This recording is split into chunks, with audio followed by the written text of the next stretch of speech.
Hi everybody, it's Dandruff with your news Cartridge for Tuesday, August 14th, 2018. Welcome to the show everybody. I hope you're having fun playing some great games, and I hope you're ready for some game news. If you want to jump around or rewatch any part of today's episode, timestamps along with reference links are all in the description below. Today, PC gamers like myself are going apeshit over a 57-second video released by Nvidia. It doesn't show much, but we do see a glimpse of what looks like a new type of housing never before seen. It looks very similar to the Star Wars Edition Titan XPP released last year, though it could just be a modified Pascal card. What we are given is the date of August 20th and the German city of Cologne. Sorry for the pronunciation. This PC Gamer article breaks it down and shows the subtle hints Nvidia drops, like the user whose name is not _11, using the phrase "give me 20," indicating that the series name will be 2000, not 1100. This person, not _11, is talking to somebody named Roy Tex with RTX capitalized, further indicating the name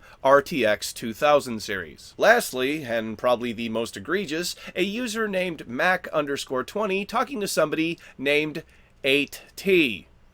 2080 RTX 2080. The reason for the change in name from GTX to RTX is because yesterday, Nvidia revealed the first GPU capable of real-time ray tracing technology. Ray tracing is extremely complicated and very taxing to performance, and what it would allow for is more accurate reflections, more true-to-life shadows, as well as when light passes through another object. And because this is all done on the GPU, it can be done much faster than previous solutions, which I believe would offload everything to the CPU. But I have to admit, I'm at the edge of my knowledge on this one. I have to learn more. In the past few months, Nvidia's Jensen Huang did say that we would be on the 1000 series graphics cards for quite some time.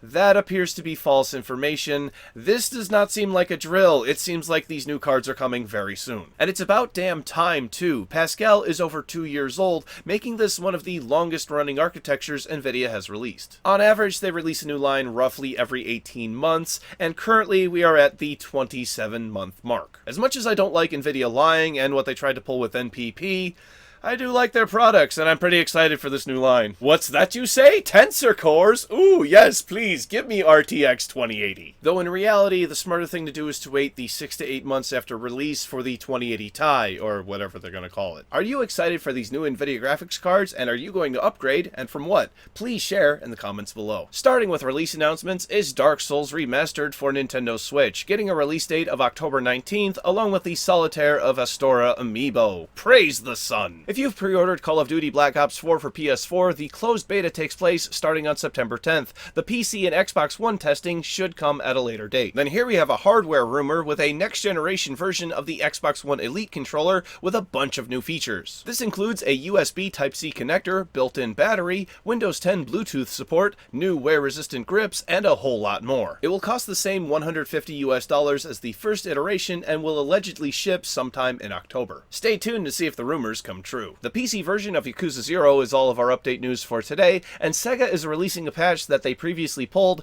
due to it causing crashes on many people's systems. Initially, the patch was released to fix crashing issues, but it ended up causing them for those who weren't experiencing them in the first place, so they rolled it back. Sega says the patch is back and shouldn't cause any more problems. Moving on from there, World of Warcraft Battle of Azeroth just released yesterday across the globe, and in just over 4 hours, the world had its first level 120 character, a troll druid named Luigini. He streamed the whole thing, and with the help of 2 friends and some general WoW know-how, he did what it takes many of us to do in about a week and change. Congrats to the player Jinji, those are some amazing bragging rights. Here's an interesting one. Hi-Rez Studio, the developer behind games like Smite, Paladins, and Realm Royale, has decided to split itself into 3 different companies, with one dedicated to each game. So let's break this down. Titan Forge Games will oversee Smite, Evil Mojo Games will oversee Paladins, and Heroic Leap Games will oversee Realm Royale, but that actually doesn't stop there. 2 more branches have been created: Skillshot Media, which manages community and esports events, and Alacrity Art House, doing exactly what it sounds like, handling art of all kinds, including music, illustrations, and 3D modeling. Meanwhile, Hi-Rez will remain its own entity, overseeing all companies, with President Stu Chisholm saying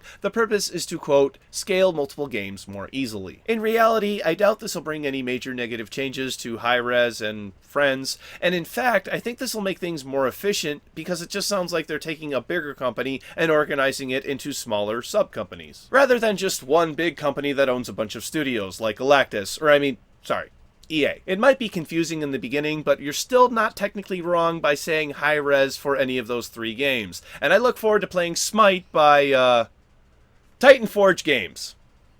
What? I'll learn it eventually. Let's go into this quick one about Dishonored, with Arcane Studios saying the series is, quote, resting. Call it dormant, call it on hold, call it taking a break. The point is, Arcane is currently not developing anything in relation to Dishonored. This could be a good thing because putting a series on hold for a few years can be beneficial. Taking a year off did wonders for the Assassin's Creed series. Or it could be a bad thing because sales of Dishonored 2 compared to the original were down by more than 1/3, so it's hard to tell. If they cancel the series outright, which I doubt they would, I'm sure Arcane would make an announcement about it, and I will keep you up to date here on News Cartridge. Finally today, and another Bethesda game, the collectible card game currently only available on PC, Android, and iOS, The Elder Scrolls Legends. If it were up to Bethesda, I'm sure it would come to all 3 consoles. They are more than capable of running the game, it just hasn't been confirmed for them yet. However, before it does, Bethesda is making demands.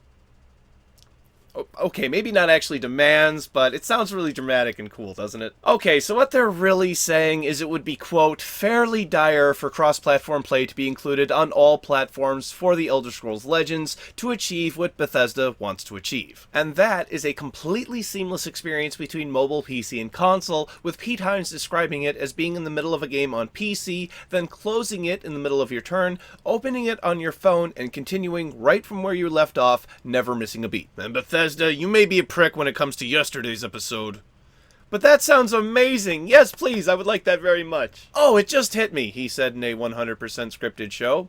Bethesda, you like lawsuits, right? Go sue Sony. Go make cross-platform play a legal requirement. Just a thought. Not gonna tell you how to do your job. You do you, boo. This honestly sounds great. Bethesda wants things like cross-platform progression, so no matter what device you log in on, it's the same account either way, and it won't lock you to a platform. Looking at you, Sony, you fucking wankers. Hashtag free Fortnite. But again, this comes back to Sony and whether or not they want to play nice, and currently, all signs point to no. This is their sandbox, and if they don't want you playing with water and mud because it would hurt their precious sand, then that's up to them. But I think companies should take their hypothetical water and mud and go make their own water mud box thingy. I think you get the analogy. Sony can have their exclusives and at the same time be excluded from others who want to support cross-platform play. At this point, if they don't want it, they don't deserve it. Bethesda, will you be the first to give Sony their first excluded game? Come on, stick it to them. Whiskers sends his love to Todd Howard. It's time for tomorrow's game releases. For PC, Barbarian, Star Drone VR, and Graveyard Keeper. For PlayStation 4, State of Mind. For Xbox One, State of Mind, Hero Defense, Fern's Gate, Coffee Crisis, and Wailing Heights. For Nintendo Switch, Penguin Wars, and State of Mind. Thank you very much, everybody. This has been News Cartridge. I am Dandruff. I will see you tomorrow. And I quit my job to start a clothing business.